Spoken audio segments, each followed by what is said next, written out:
এক বুদ্ধিজীবী এক আলেম সাহেবকে বলল, হুজুর, আপনারা যে এত পরকাল পরকাল করেন, পরকাল বলতে তো কিচ্ছু নাই। আলেম সাহেব বললেন, আচ্ছা তাই নাকি?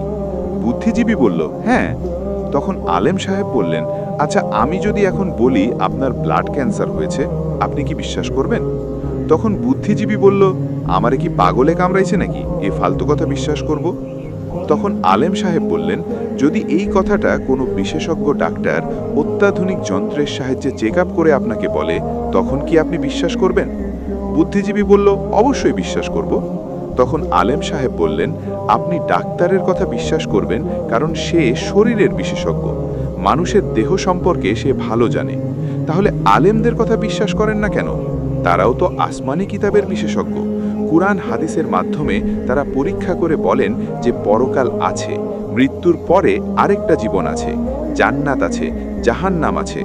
তখন বুদ্ধিজীবী তার বুদ্ধি খাটাইয়া বলল, হুজুর, আপনি ঠিকই বলছেন, আপনার কথা সত্য, পরকাল আছে আছে।